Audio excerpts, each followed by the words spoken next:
আমাকে দেবে এটা পৃথিবীর ইতিহাসে কোথাও দেখছেন এটা কেউ কোনোদিন দেয় রেকর্ড নাই তো এরকম। এখন তো বড় হয়ে গিয়েছি তো ছোটবেলায় এখন হ্যাঁ ছোটবেলা যেহেতু 12 বছর আগের ব্যাপার, 12 বছর আগে বিয়ে হয়েছে, তো তখন সালাম দিতাম, তখন আমিও তাকে সালামি দিতাম, সেও আমাকে সালামি দিত। এখন আসলে ওই ব্যাপারটা নেই, সে বলে যে যাও মার্কেট করে আসো, বা কখনো আমরা একসাথে শপিং করতে যাই, এটাই। আর এখন সালামি দেওয়াই হয় সবাইকে। আমি আবার নতুন টাকা গুলিস্তান থেকে ব্যাংক থেকে পাঠিয়ে দেয়, আর যে ব্যাংক থেকে যদি দেখে কালেকশন করতে কম হয়ে যাচ্ছে আমি আবার গুলিস্তান থেকে টাকা নিয়ে আসি।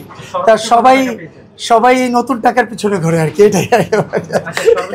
এটা থাক না, অ্যামাউন্ট না বলি, বাট মানে আলহামদুলিল্লাহ আমি সালামি দিতেই বেশি পছন্দ করি। আল্লাহ আমাকে এতটুকু সামর্থ্য দিয়েছে যে আমি সবাইকে সালামি দেই, এটা আমি প্রাউড ফিল করি যে আমি এখন সালামি দেই। পেতেই পারে, এটা তার বাবা মা ফ্যামিলি সবাই হয়তো মানে সবাই যখন একসাথে থাকবে না, 100-200 টাকা করতে করতে করতে করতে না আমারও অনেক টাকা হয়ে যায়, ঠিক আছে? তো 5 লাখ না, এটা না না না, আমি একটা কথা বলি, তোমার বাবা তোমাকে দেখা যাচ্ছে যে 500 টাকা দিল, এটা ভালোবাসা থেকে ফ্যামিলি থেকে দিছে, এটা আমি নেগেটিভ ভাবে দেখি। আমি যশোরের মেয়ে, আমারও কলিজা কম বড় না, কোনোদিনই মানা করে না সে। ভাই লাস্ট আমেরিকাতে গিয়ে এমন একটা অবস্থা হয়েছে, বললো না প্লিজ, এটা ইন্টারভিউ যেহেতু অনেকদিন থাকবো, সেহেতু প্ল্যান ছিল যে মার্কেটিংটা করব হচ্ছে আসার 2 দিন আগে, আর বইলো কারণ ডলারের ব্যাপার আছে অনেক কিছু, আমরা তো অনেক কোটি কোটি টাকার মালিক না। কারণ লাস্টে এসে ডলার এত বেশি বেঁচে গেছে, লাস্টে 42 জোড়া জুতা কিনছে আমেরিকা থেকে। আমাদের টেস্টের সব আমেরিকাতে রেখে আসছে, শুধু লাগেজ ভরে জুতা নিয়ে আসতে। আমাকে ফার্স্টে এই কোশ্চেন করে, আপু আপনি নাকি 42 জোড়া জুতা কিনছেন? না আসলে কি তার ফল্ট এটা ছিল, আমরা যখন ব্যাক করব, আমরা ডলার নিয়ে গিয়েছিলাম, তো তখন আমরা যখন ব্যাক করব তখন আমাদের কাছে বেশ কিছু ডলার ছিল, বাট আমাদের সময় ছিল না বিভিন্ন ধরনের শোরুমে যে সেইগুলো মানে এক একটা জিনিস নেওয়া। তো আমাকে একটা শোরুমে ঢুকেছে, একটা শোরুম থেকে আমি 42 জোড়া জুতা নিই। না তখন না না না, আমি আসলে আমার ফ্যামিলির বাইরে গিফট খুব কমই পাই।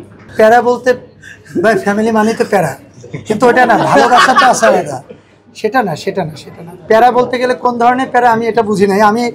আমি আসলে ওই ধরনের প্যারা উপলব্ধি করি না। কথা বলি, নায়ক হিসাবে জয় যেভাবে আপনাদের সাথে, ফিল্মের সাথে, এফডিসির সাথে ওতপ্রোতভাবে দেখা যাচ্ছে, এফডিসিতে একটা গাছ লাগাবে সেখানেও জয় আছে, তো এইটা যদি আমি প্যারা দিতাম তাহলে কি এটা পসিবল ছিল কিনা? আমি প্যারা দিই না, কারণ আমিও ফিল্মকে ভালোবাসি। আমি চাই যে ও নিবেদিতভাবে ফিল্মের সাথে জড়িত থাকুক, ও পছন্দ করে। হ্যাঁ, আমি তখনই তাকে ভালোবাসা হবে, রিয়েল ভালোবাসা, যখন তার সব কাজ আমার ভালো লাগবে। সো আমি তাকে সব দিক থেকে ফ্রিডম দিয়ে রেখেছি, সে ভালো কাজ করছে, আমি দোয়া করি এবং সবসময় তার পাশে আছি। থ্যাংক ইউ, আপনাদেরকে সবসময় পাশে পেয়েছি, অনেক বেশি ঋণী। দেশ জুড়ে তোলপা ওয়ালটন ফ্রিজ কিনে হতে পারেন মিলেনিয়ার। এছাড়াও রয়েছে লক্ষ লক্ষ টাকার ক্যাশ ভাউচার সহ কোটি টাকার নিশ্চিত উপহার।